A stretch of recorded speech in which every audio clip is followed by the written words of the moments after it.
Hello. It's that time of the week again. We're on the strange. Whoa. Saturday at noon is strange time. Get on that strange, everybody. That sounds bad. Get on that strange. That sounds like a drug reference. That is not. We're not endorsing any drugs. It sounds like you're gonna do like K2 or something. I'm endorsing meditation and deep thought and pondering some of the crazy stuff we're going to be talking about on this show today. Today is the story of Darth Vader. Welcome everybody to Make a Strange. We are your hosts, Derek and Johnny. Hello. This is the Make a Strange podcast, the podcast that talks about all things weird, wild, and otherworldly. And speaking of otherworldly, we're going to a galaxy far, far away today. I tried to wear my evilest hoodie. We're talking about the most evil guy in the galaxy, who Johnny is trying to honor with his hoodie. Yes. We're talking about Darth Vader. Darth Vader. I'm sure you've heard of him, unless you've been living under a rock for the past 40 years. We had such a good time doing that Godzilla episode. We thought we'd do another kind of deep dive on a character that is like beloved by all. Yeah. I told my girlfriend we were going to be doing an episode on Darth Vader, and she immediately scoffed and went, "What's weird about that?" That's what it's like doing this podcast sometimes. What's weird about it is we get to decide that it's weird, and it's something that we're passionate about, and which is this podcast. Yeah. And talking about things that we're passionate about.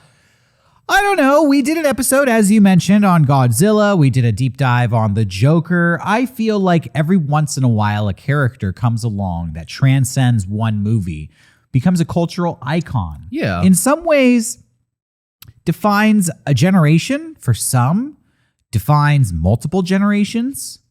Some characters just live on forever. They kind of become larger than life. They enter into like the modern myth status. And I definitely think Darth Vader is the number one example of that in recent memory. So to me, that's a little weird. I don't know. And like, even when we started this podcast, we like started, I think like episode 2 was a deep dive of the Joker.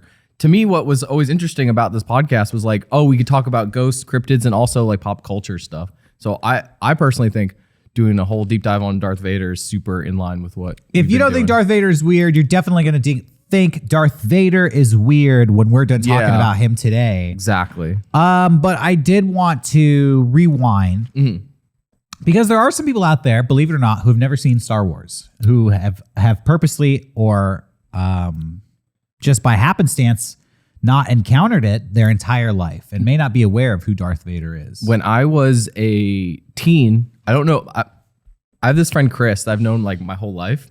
Okay. Shouts out, Chris. Hopefully he's watching. He refuses to watch Star Wars. I've met people like that. What it is. Every time I would be like, they're really good. He's like, nah, they're lame. And I'm like, what are you talking about? He's like, they make me fall asleep. They're like old and weird. And I'm like, okay. I did drama in high school, and there was this girl in my drama class senior year who refused to watch Star Wars, and she had this attitude about it. Like, I do not watch Star Wars. I do not associate with people who watch Star Wars, and I'll never forget this quote. She said, "I don't like what Star Wars does to people." Okay. Which is...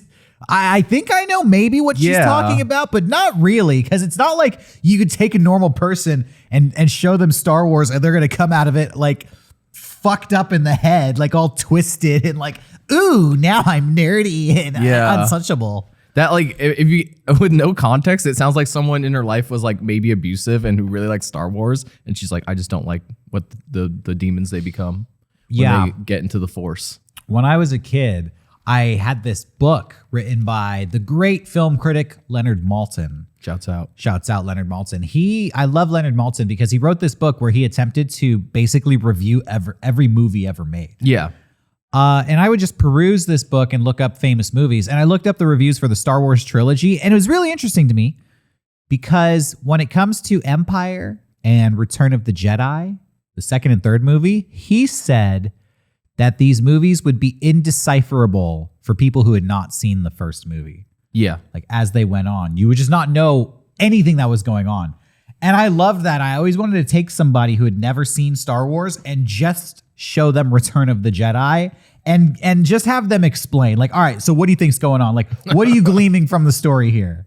You know, you got Jabba the Hutt, this big worm gangster. You got this guy frozen in a metal slab. Yeah. This dude in a black robe shows up. But yeah, with the second one, it's like, I'm sure you have like a mental like image of Darth Vader, but in the second one, he's just like, they show up and he's like eating dinner.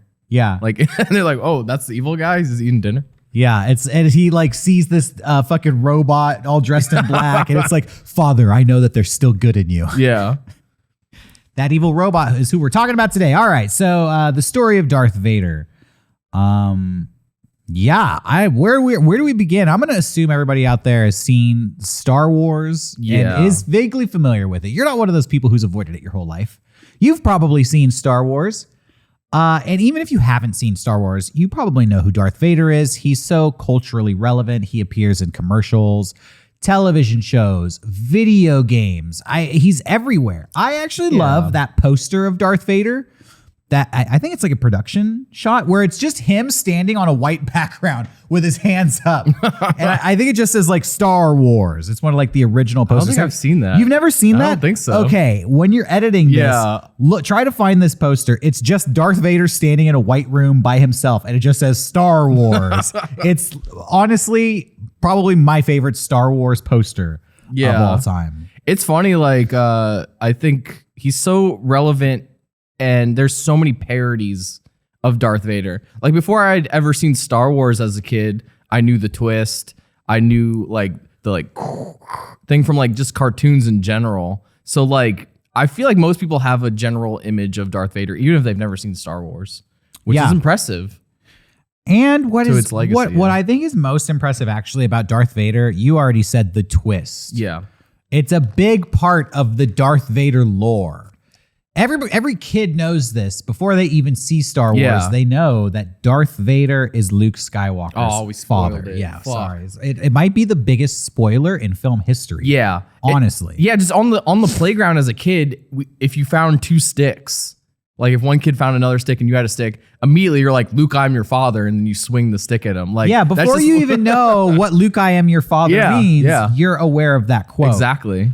What's interesting is that George Lucas claims that when he was originally writing Star Wars, he always knew that Darth Vader was going to be Luke Skywalker's father. That was always part of the story. I don't know if I actually believe that. I have some info on that as well. Yeah. I don't know if that's true. And I want to get into it because I definitely think that there was an evolution of this character. Yeah. And we will get into it, but before we get into it, I just want to sum up Darth Vader for people out there who don't know. If you've never seen Star Wars, this is what it is. Okay, so Star Wars, there's a war happening in space. In the stars. Yeah, the Rebel Alliance is like a ragtag team of freedom fighters, and they're going against the Galactic Empire. And the Galactic Empire, they've got money. Everything looks sleek. You know, the stormtroopers you've seen them too. They look like skeleton robots all dressed in white. Yeah. And what it appears to be in the first movie is that the leader of the stormtroopers, it may be the highest ranking officer in the whole empire, though that it appears not to be so in the first movie, is this guy named Darth Vader. Yes. Maybe he's like the number one warrior for the empire. He definitely like, is underneath this other guy named Grand Moff Tarkin in the first movie. Ooh, excuse me, who seems to be the bad guy. Yeah. But as the movies go on in the second film and the third film, Darth Vader kind of becomes the main villain. Yeah, it's not hard to be overshadowed by a giant robot man. Yeah. And a big part of Darth Vader becoming the main villain, even though there is the Emperor who is above him, is because the big spoiler, Darth Vader is Luke Skywalker's father. Yes. Not only does Darth Vader become the main villain over the course of the trilogy, but then we have the prequels where over the course of these 3 movies that were released in the late 90s, early 2000s, Darth Vader becomes the main character of the entire series, which to me is really interesting when we talk about the evolution of this character. He goes from second tier bad guy to main bad guy to main character of the whole story. Yeah, because he has the most arc Yeah. Out of the entire series, out of anyone. Exactly. Yeah. So in the first 3 movies, Luke Skywalker is the main character, but then Darth Vader is always present. When George Lucas introduces the prequels, he figures, well, we see how Darth Vader dies. We see that his son kills him. Where does this son come from? And how does Darth Vader become a bad guy to begin with? And so he introduces this origin story.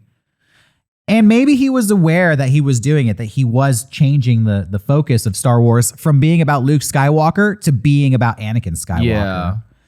For me, personally, as a Star Wars fan, this is the beginning of the divide where Star Wars starts to lose some of its mysticism. I don't know. Like, the more that they tweak Darth Vader, the more that it starts to lose some of its magic. For me, I'm all about that original trilogy. I don't need much more than that. Yeah, I agree to an extent. I just always felt like he went too far. Yeah. Like, we didn't need to see Anakin as a kid. Like, that didn't need to, like, if you started him as like teen Anakin, I think that's more interesting. Because I agree. Yeah, because the third movie is where it gets interesting in the prequels. To me, that's the only one that's like has the interesting, because it's the most connected to the original. Yeah. And I just feel like if you start just a little bit before wherever the fuck it started, you have an interesting story. What's interesting to me, side note, I looked this up. The first trilogy, A New Hope, Empire Strikes Back, and Return of the Jedi, span 4 years in the Star Wars universe. So between A New Hope and Empire Strikes Back, it's like 3 years have passed in between those stories. And then between the second and third movie is another 1 year. 4 years total. The prequels start when Anakin is like 10 years old. Yeah.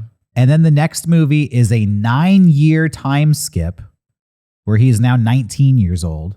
Okay. And then the movie after that is another 3 years. He's now 21. So the prequels actually tell 3 times as much time covered in that story, which is interesting to me that they just like stretched it out. My dad used to get so mad when he saw Revenge of the Sith, because he's like, how much fucking time is in between Revenge of the Sith and A New Hope? Because he's like, Obi-Wan is like a young man at the end of that movie, and he's like, then he's an old man, and he's like, there's the time gap is just weird. I believe it's 20 years. Exactly, because I think they make some type of statement like that, and it's just like, he wouldn't be that old.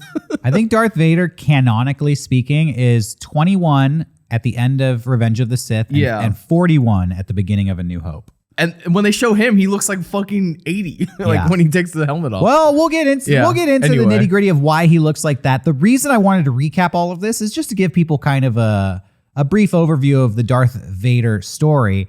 And Revenge of the Sith is the most interesting of the prequels, I think, because you actually get to see what happened to Anakin that turns him into Darth Vader. For people out there who don't know, here's a recap. Obi-Wan Kenobi is his mentor. Yeah. And for reasons that you can just watch the movie to find out, they get into a fight, an ultimate showdown on a volcano planet. And Obi-Wan Kenobi ends up cutting off Anakin Skywalker's limbs. I think he cuts off like 2 legs and 1 arm. Yeah. Like messes him up. He says, I have the high ground. Yeah. And Anakin now is basically limbless, and he's on the banks next to a lava flow, and he gets so close that the heat kind of catches him on fire, and he's roasted to the core. Yeah.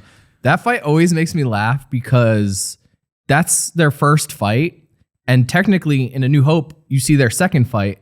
And it's just so funny to see the juxtaposition of like, in Revenge of the Sith, they're like flipping on lava things. Yeah, they're old men, 20 years, dude. And then in A New Hope, it's like, What's so funny to me is he's only 41, but yeah, he moves like an 80-year-old. Yeah. But there are explanations for all of that stuff, which we will get into. So, that's Darth Vader in a nutshell. For anybody who's interested, I think that they just announced, they didn't just announce this. It was actually like 1.5 years ago that they are getting Hayden Christensen to come back. Yes. To play Anakin Skywalker / Darth Vader in a new Disney Plus show. I think all about Obi-Wan Kenobi. Yeah, I was about to say Ewan McGregor is going to be in that show as well as Obi-Wan. Yeah, which I'm excited for that. Oh, how the mighty have fallen. Like you were in theaters 20 years ago. Now you're just streaming on Disney Plus. It's not. I mean, times have changed. Disney Plus is basically like being in theaters. Yeah, I think Star Wars has worked way better now as in a TV format, and it's really funny. This is a total fucking tangent that someone interviewed John Boyega after the new trilogy, and he was like, "You're not going to Disney Plus me," And it's so funny because now he's gone. He like he said that shit and now he's like doesn't exist. You're right about that. This is interesting. Speaking of Darth Vader and how popular the character is, in 2019, an original Vader helmet from The Empire Strikes Back was put on auction. Oh, wow. How much do you think it sold for? How much would you pay for an original Darth Vader helmet from The Empire Strikes Back? Okay, I love shit like this because, like, you know, a lot of people don't expect like a Charizard base set card to go for like $500,000. So I'm sure this is pretty high. And we have also done an episode about what billionaires spend their money on. And we know that the world's most expensive taco costs $25,000. For a taco. My guess is $3 million. That is a bold guess. That is a respectable guess. Okay. But it did not go for that much. Oh, did it go way less? It actually went for less than $1 million, Whoa. but not much less. $900,000. Okay. Is what it will cost to get you an authentic Darth Vader helmet from The Empire Strikes Back. That's like the best one. That price is just going up. Like, yeah, that's an investment. Every year. Like, that's cool. I didn't know that. Yeah. So I wanted to talk about the creation of Darth Vader. Where did this character come from? Obviously, George Lucas created Star Wars. It was a movie that he wrote. I did some research and just starting with the name, found that I heard that Darth Vader was a play on the words dark water. Yes. I also have some info here. Apparently, it's also like a combo of death and invader. Yeah, those were other words that had been mixed in to inspire this name. So I guess George Lucas had just been playing with a lot of names and playing with themes of mythology. Like a lot of people famously know. Yeah. He studied with Joseph Campbell and read the book Hero with 1,000 Faces. The classic. And borrowed from something called the monomyth, which is this idea that a core archetypal story can be found in all cultures and civilizations throughout time. Basically, we tell the same story over and over. Everybody out there who's like looked into storytelling or just movies in general has probably heard about the monomyth. Yeah. Or like the Hero with 1,000 Faces. Star Wars is like one of the most famous examples of it. Yeah, I was gonna say a lot of people know it as the hero's journey. Yeah, as well. Totally. Yeah. Sorry. Continue. Oh yeah. Well, the hero's journey, I feel like, is a part of the monomyth. Yeah. But there's other elements of it as well, and I feel like he was kind of looking at all of that stuff. It wouldn't be an episode of Mega Strange any podcast if my phone didn't go off. That's your the you know, in the hero's journey, the That's mystical force, Dude, that shows up. You could be filming at like 3 PM or 9 AM. Somebody's going to call me or text me. Yeah, it's kind of only crazy. when the camera is on. Yeah. Only when the camera is on. It's insane. You were telling me before we started filming that George Lucas had something called like the Wells that he was writing? Yeah. So apparently when he decided to write his movie, he started... He wanted to create his own mythology. Yeah, so he came up with this thing called the Journal of Wills. Journal of Wills. WHILLS. Okay. And I have a quote from him talking about it if you want me to read that. Now, this is something that's referenced in like the new trilogy, right? I think so. I think they made it canon in The Force Awakens. But he said, originally I was trying to have a story be told by someone else, an immortal being known as Will. There was somebody watching this whole story and recording it, somebody probably wiser than the mortal players in the actual events. I eventually dropped this idea and the concept behind the wills turned into the Force. But the wills became a part of the massive amount of notes, quotes, background, and information that I used for the script. The stories were actually taken from the Journal of Wills. So he kind of wanted to come up with this mythology, but was kind of just like journaling, like just random ideas. And it's kind of cool because in this journal, you know, he has like Darth Vader was in this journal as like just a random guy named General Vader. Yeah. Like not even a robot dude, just a normal guy just named General Vader.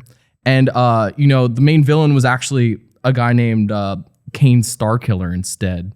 And I think, I don't know if you have any notes on the Starkiller lore. Well, yeah. So I also read, I do have some notes about Starkiller. Yeah. That he ended up dropping the name Starkiller because it had too many connotations with the Charlie Manson murders that had happened. That makes sense. I mean, I read that somewhere. I don't know how true that is, but what I read was that it was just too ooky with everything going on in the news. So he changed it from Starkiller to Skywalker. A lot of people know that it was originally Starkiller. But I also, not to cut you off, but just getting back to the name Vader, apparently George Lucas went to high school with a guy named Gary Vader. Yeah, I have that too. I was going to say that. But he, when you're coming up with this stuff, who knows where you get your inspiration from? He swears that this had nothing to do with Gary Vader, but at the same time, it was probably in his subconscious somewhere. There's that classic video on YouTube, George Lucas in Love. Did you ever see that? No. It's like a short film some guy made where it's like George Lucas in college and he's like talking to people and he's like, my name is Gary Vader. And then like he just like meets a hairy dude named like Chewie and he's like, oh, and he just starts writing all of it down. It's kind of cute. If you haven't seen that, check it out. Check it out. What's it called? George Lucas in Love? Yeah, it's like a super early YouTube thing. So what I think is funny, and some people may have seen this earlier this year, but a toy was released with that said Dark Vader. And people were posting pictures of it online. I guess that's the French name for Darth Vader. I found out that when the original Star Wars was released in France in the 70s, they changed all the names of the main characters and Darth Vader became Dark Vader. Since then, they have changed the names back to the original characters' names. Okay. Except Dark Vader is the only one that stuck. Sounds cool. Darth Vader. In France, Darth Vader is known as Dark Vader. Yeah, that's hilarious. There was like that Lego set and just a Dark Vader. Yeah. So at some point, George Lucas decided that Darth Vader was going to be Luke's father. Oh, I just want to say this real quick. Yeah. Apparently in the Journal of Wills, with the stuff with Kane Starkiller. Yeah. Apparently Kane Starkiller was gonna, like, the main character's name was gonna just be Anakin. Like Anakin was gonna be Luke. And he always had this like idea that Kane Starkiller was his father, but Luke also had a brother named Diek. So there's gonna be like two main characters. So he always had this concept of like someone's father. Diak or Deke, maybe? Yeah, Deke and Anakin were like the two main characters, and Kane Starkiller was their father, who was like, he had no concept of like Darth Vader being like, the way he, like the iconic look just yet. It was just like a normal dude as well, which is pretty interesting. It's so interesting how the idea gets boiled down to something way simpler. Yeah, like he was trying to, like, I could sense he was probably reading like Dune, because I feel like Dune has a lot of like family lore, and Dune also has like, Paul and his mom are like going through it a lot in the story. So I think I could sense George Lucas was like, well, I need to have the two characters. But then he probably saw fucking Hidden Fortress and was like, no, I don't need that shit. I could just do one guy. Yeah, and it was probably just getting way too complicated in a screenplay. He's like, oh my God, this is going to be like a 9-hour film if I have three main characters, which he did end up having three main characters. So, but they weren't all brothers and sisters. Well, they were. So, yeah, I don't know. I guess the remnants are still there, but like less prominent. Yeah. Which is cool. It all came through in the end, one way or another. But so to get back to when did they decide that Darth Vader was going to be Luke's father? I guess after Star Wars was such a smash hit in 1977, they started working on a sequel. And in 1978, George Lucas, who struggled a lot with the writing of the original screenplay for the first movie, it took years and years of revisions, and he didn't want to go through that process again. So he hired a sci-fi author to help him write the second movie. It was somebody by the name Lawrence Kasdan? Lee Brackett. Okay. And in the first draft that Brackett wrote with Lucas, Luke Skywalker's father shows up as a ghost to give advice to Luke, kind of in the same way that Obi-Wan's ghost shows up, but a little different. I guess in this version, Luke Skywalker's father shows up to contact Luke when he's training on Dagobah. Okay.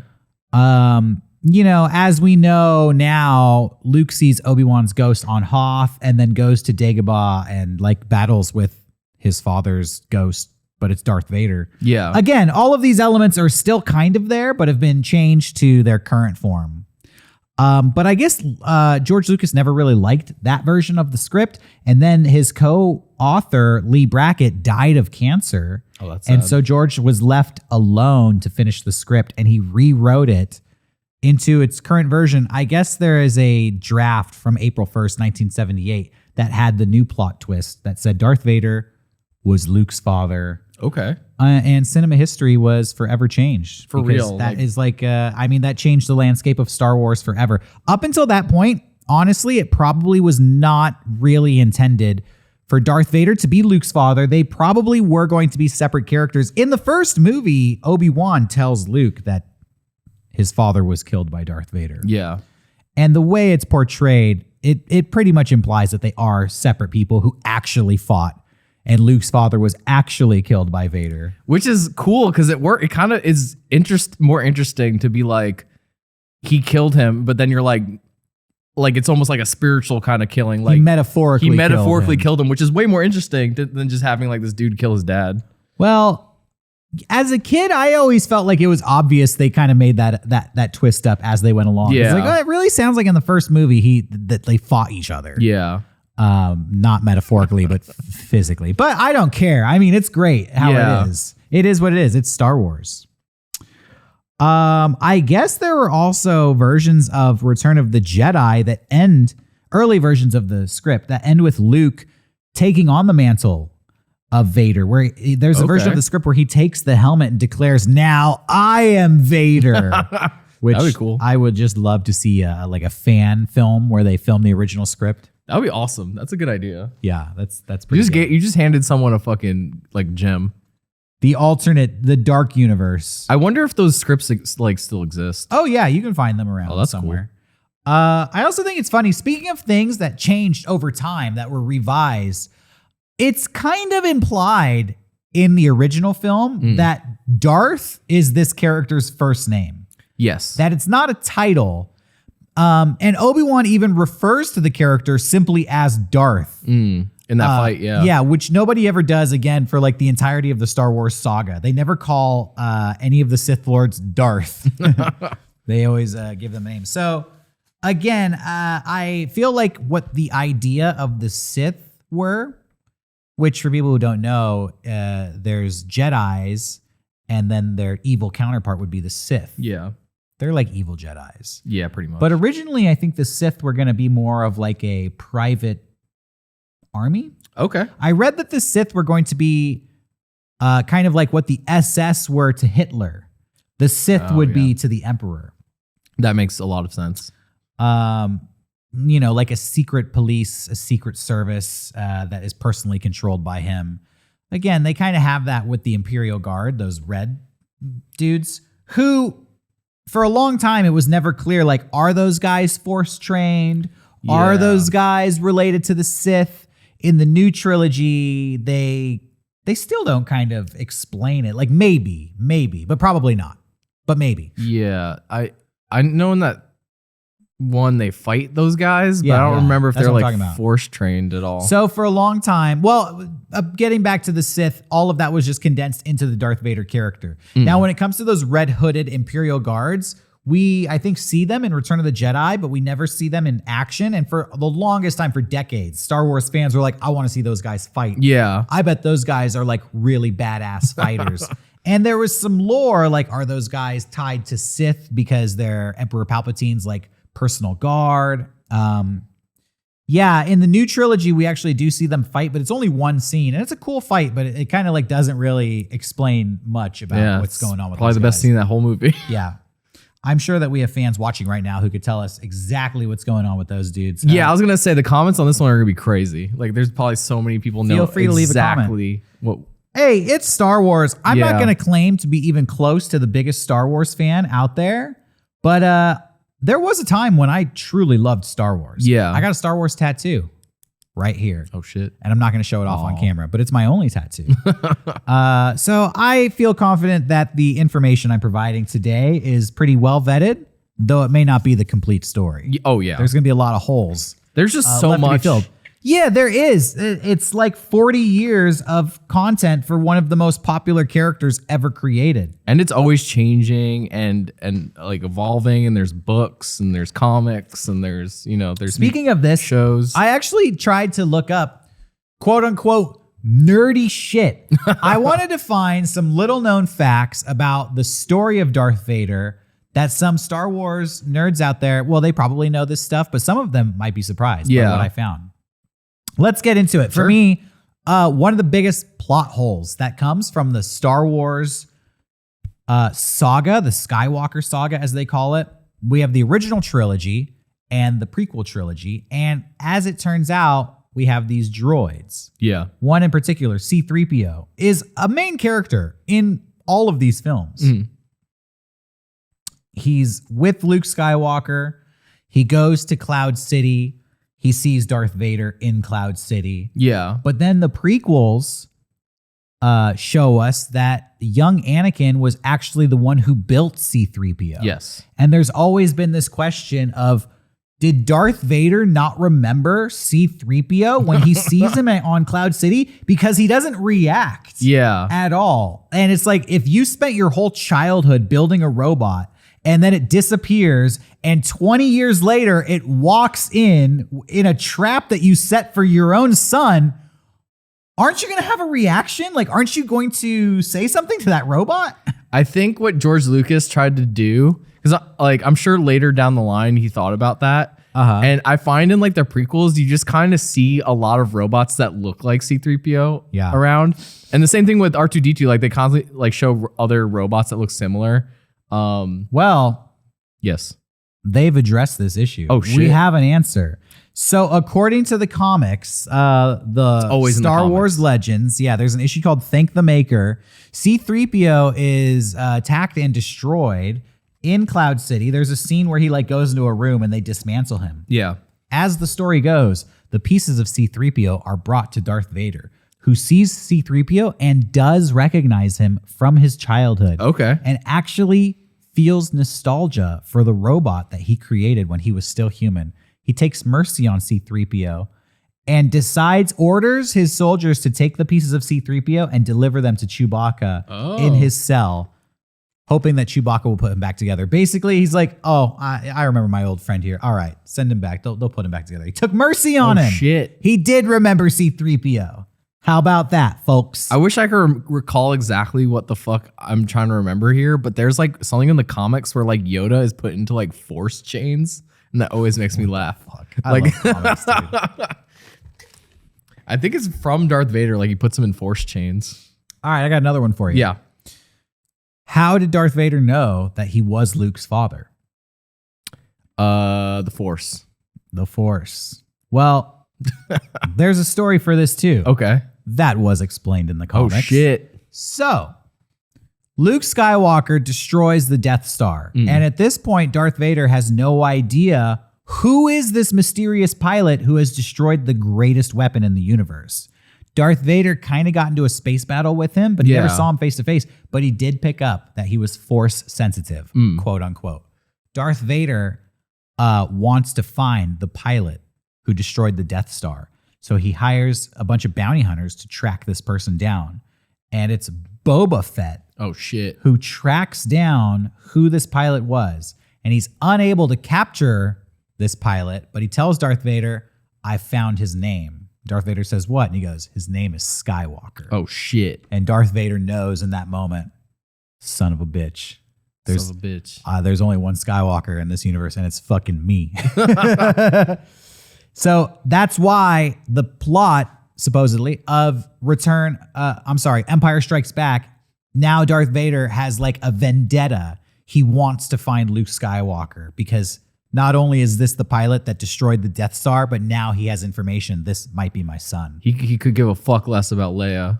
He doesn't know about Leia. He doesn't find out about Leia until the third movie, remember? A sister. Oh. All right. Enough of this story stuff. Who cares? How does Darth Vader know how Luke is his son? Did he remember C-3PO? Let's get to the real interesting stuff. Yeah.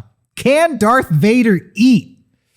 Can Darth Vader eat food? I'm going to say yeah, because you see him in that fucking weird, like, pod. Well, guess what? They covered this in a comic too. It's always in these fucking comics.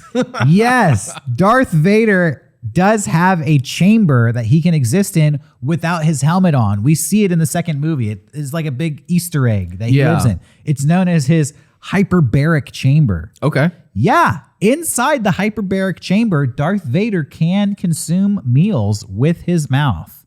But we can't assume that he's going to go sit in this giant Easter egg every time he gets hungry. So they have established that his suit, and I know you have information about his suit, but his suit has intravenous feeding mechanisms so that he can receive nutrition without eating. And apparently in a book called Princess Leia, Imperial Servant, Vader has a reputation. He is known for claiming that he never consumes any food or drink. Oh, shit. So he can eat, but he chooses not to. That was always something that was super interesting to me, like that he can go into that pod and take his suit off. Like, that's what I've always wanted out of Star Wars, is like a scene where like someone's in there with him. I know like in character wise, like he doesn't seem like a dude who'd want people to see him like that. Yeah. But it'd be crazy, like, oh, like at the end or something, like him and Luke have a conversation in there. I mean, they kind of do. He has the suit off. We didn't really get into this, but George Lucas, a lot of people say, like, yeah, he was influenced by samurai films. Yeah. And then you look at Darth Vader, and Darth Vader looks like a samurai. Yeah. Apparently, the suit was designed by Ralph McQuarrie, famous sci-fi. Oh, I had different information on that too. What? I kept getting the name John Molo.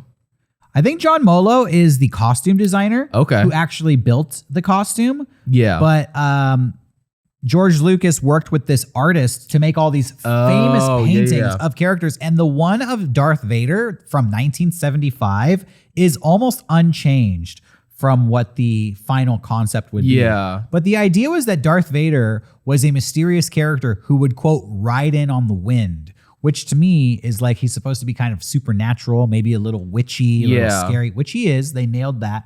And he was supposed to be able to travel between spaceships. So that suit is a fully functioning space suit that can sustain him in the vacuum of space, which we've never seen. I would love to see Darth Vader just do a spacewalk from ship to ship.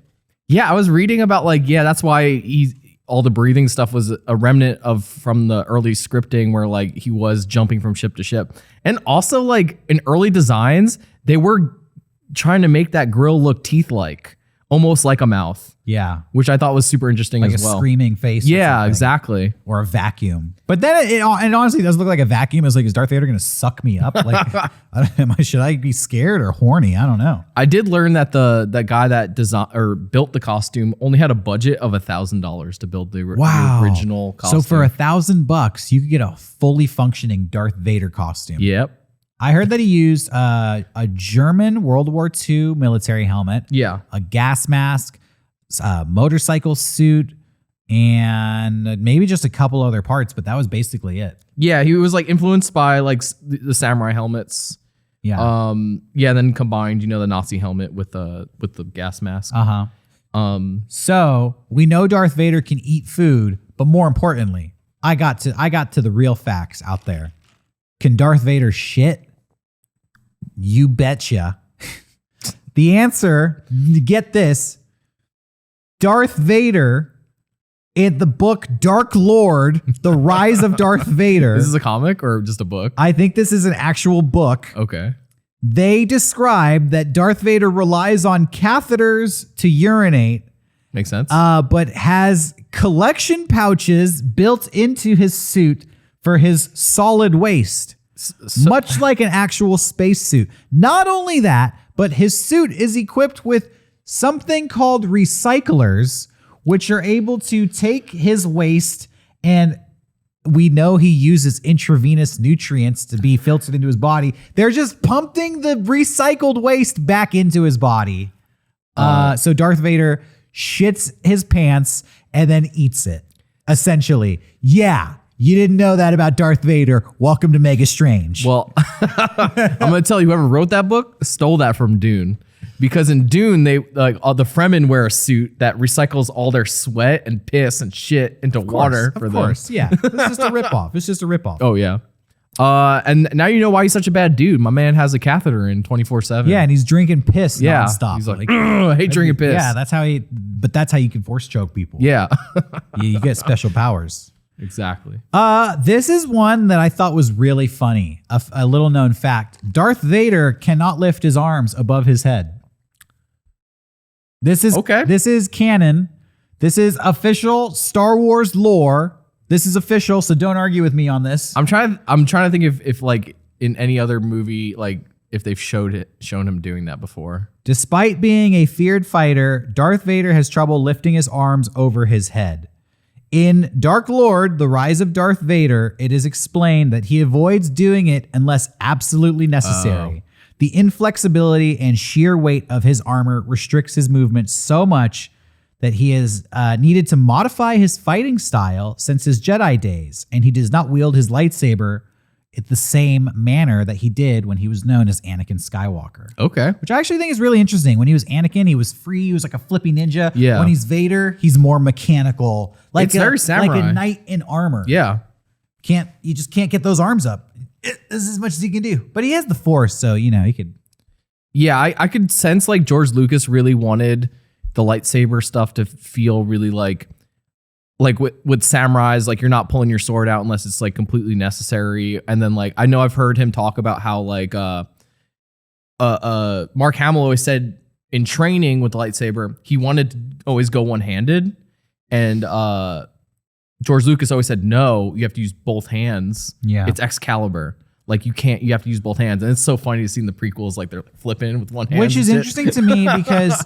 For me, I don't know if anybody else feels the same way, but when I think of the imagery of Star Wars, maybe my favorite image, like when you say Star Wars and I get that little nostalgia feeling in my mind, what I always imagine is Luke Skywalker dressed in black on Jabba's barge in the desert. Yeah. And he's holding his green lightsaber with two hands. Yeah. And he's kind of like bent forward, like he's ready to fight with it. Yeah. And in my mind, ever since I was a little kid, that's my image of Star Wars. Like he looks so badass. Yeah. Holding that lightsaber. With the glove too. The green lightsaber. And he's kind of like, he has it, like a baseball bat, two-handed. Yeah. And I agree, like in the prequels, when the Jedis are just kind of like wielding it like it's light and it's off to the side or whatever, it's just not as iconic as like, lined up behind it. Yeah, they're always doing like that. Like they'll have it out and like they'll flip it around and shit. I'm like, I hate that. I think that he made the right choice. I love that two-handed look. Yeah. Personally. It just makes it seem way more powerful and like like don't fuck with this unruly. dude. He's got a good grip on it. Exactly. I have a couple more things here, which I just thought were funny. I did so much research, it just started getting into like the old man problems that Darth Vader has. So like apparently Darth Vader can't hear very well, and he has trouble sleeping. Oh, okay. This is in canon. So these all make sense. I guess his ears got burned off. You see it, and his eardrums get melted. Oh God. And so Darth Vader has hearing implants. The Sound of Metal. Yeah, no, literally.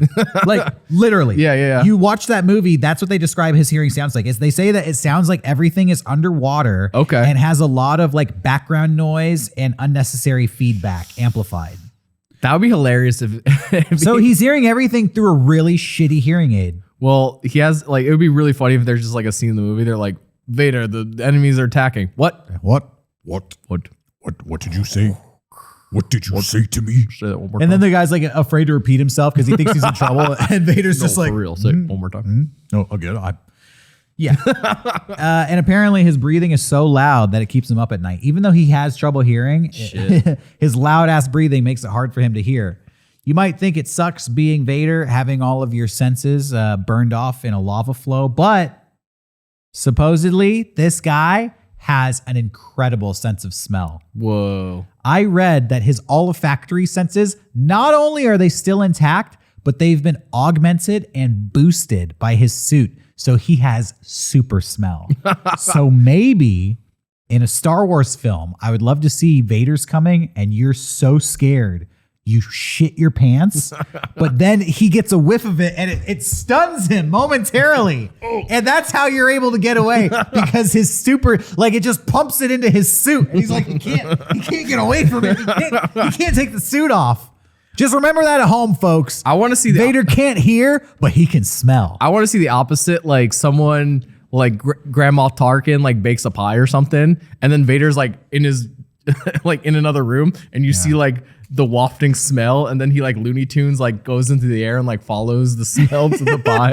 Yeah, he's like floating with twinkle toes. Yeah. Yeah. That's pretty much everything I have for Vader here and there. There's a couple facts that I skipped over because maybe they're not that interesting, but I wanted to. Yeah, that's pretty much everything.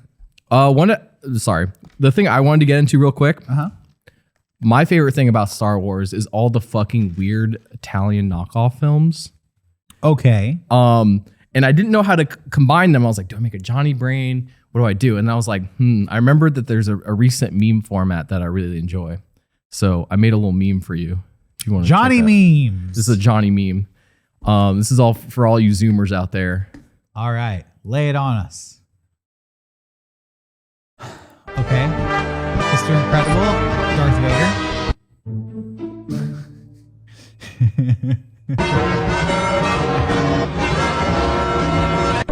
Space robot. That thing's awesome.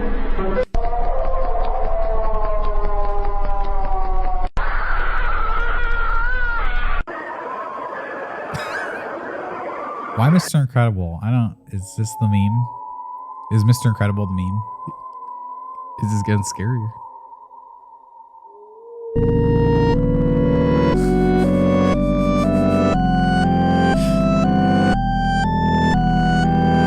It's getting scarier. It's getting weirder. Is that Chad Vader? Anyway, that's the beam. Bravo, my friend. Bravo. By the way, I'd never seen Chad Vader until Johnny showed it to me. Yeah, I was bringing that up last night. You'd be amazed how much internet pop culture I've just completely oblivious to. Being in Mega 64, I think I focused only on my own content and missed so much of the other internet content out there. So I gave you a little deep dive this week. Yeah, you did. And we just gave everybody our own deep dive. I think that about wraps up today's episode. You have more? I did just want to talk about this for a second. Okay, here. Lay it on me. I wanted to talk about how Darth Vader kind of he like is a cultural impact, but I wanted to talk about how he impacted someone's life. Who? Hayden Christensen. I wanted to talk for better or worse. For worse. Yeah, you don't say. I would say Darth Vader ruined his life. Okay. To an extent. I did learn this. I thought this was really interesting, but I found all the people who had tried out for the role of Anakin Skywalker. Yeah. I didn't recognize a ton of the names, but I kind of highlighted the ones I did. Paul Walker. Okay. Colin Hanks. All right. Heath Ledger. Ooh. James Vanderbeek. Nice. And Leonardo DiCaprio. All of those people went on to become way more famous than Hayden Christensen. Yeah. But it'd been cool, like if like it was just Leo. I don't know. I feel like whoever would have gotten the role may have had their career ruined. So we would have swapped Leo for Hayden. Yeah, but here's the thing, which is I don't know how telling this is about his like Hayden Christensen as a person, but Lucas stated that he picked Christensen because he needed an actor who had that presence of the dark side. Oh, so he does look a little dark-sided. You know, yeah. He's got that shade to him. I hope he still brings that to his performance in Obi-Wan Kenobi. That's what I'm saying. But like, okay, so over time, like he was in these prequel movies and people just fucking despised him. There's kind of like a curse with being in these Star Wars movies, especially the newer ones where it's just like people fucking despise you. I was like of the audience. I was 15 when those movies came out. And I remember a lot of people saying that Hayden Christensen ruined their idea of who Darth Vader was. That the most badass villain in history has now been reduced to this whiny, angsty teenager who was very uncool. Exactly. It was a soap opera. Which is not his fault. George Lucas wrote it and directed it to be that way. That's exactly what I was going to say. It's like a lot of people blame Hayden Christensen, but he's like constantly made reference to how the scripts gave him nothing to work with, really. Like, you know, it's like he's given this bad dialogue and told to act it well. Like, it's just an awkward situation to be in, especially if you're like in these movies where you're in front of like the fucking world. And you're like 19, 20. Yeah. Like, you don't know any better. What are you going to stand up to George Lucas? Exactly. And so I personally feel like these movies kind of ruined his career for the longest time. Like, no one's seen the movie Jumper.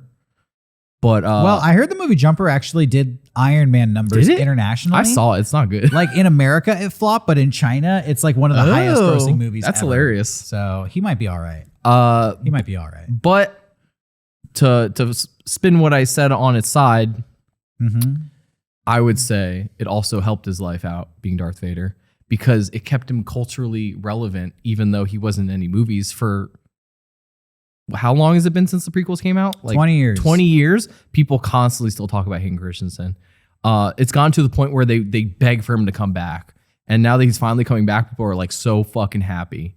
Yeah. So maybe, you know, all's well that ends well. Exactly. And that's the note I wanted to end on, to say that some people out there think it ruined his life. I think it kept him relevant for 20 years. Nice. Maybe not in the best way possible. I'm sure he gets fucking shit on a constant basis. But at least we got that cool interview with Master P or whatever, where he has a lizard on his shoulder. That's, you know, part of internet history. Yeah, look that up if you haven't seen it. Hey, that's our episode for today, everybody. Thanks for tuning in. Now you know who Darth Vader is. Check out Star Wars. It's going to be a hit. I think you're going to like this movie. We'll be back next Saturday with another episode of Mega Strange, and we're going to return to some spooky, supernatural stuff. Don't worry. And hey, you know what else? Every Tuesday, we're coming at you with another mailbag episode. You can call us up on our hotline and give us a cool story about some mega strange things that have happened to you. If it's interesting and if it's quick, we might just feature it on our mailbag. So give us a call and let us know how you're doing. And you know what else? Follow us on social media. You can follow Mega Strange Podcast on Instagram. And you could subscribe to this channel on YouTube. Please. Leave a comment, like, and share the video with your friends. Help us out, you know? And links in the description. Check out Cryptid Crate and use offer code MEGASTRANGE, all lowercase, one word. I totally forgot to even mention our sponsor this week. Yeah. We have an amazing sponsor. It is Cryptid Crate. And if you go to Cryptid Crate and use the promo code MEGASTRANGE, all one word, all lowercase, you will receive $5 off the Cryptid Crate sampler or 25% off your first Cryptid Crate month subscription. I recommend getting the sampler because the sampler has a 50% off coupon in it. So you actually get maximum savings by going with that one first. But you can do whatever you want. Just make sure you use the discount code MEGASTRANGE. All right, that's it for us. We'll be back next week and on Tuesday. We'll see you then, everybody. So stay strange. Good night.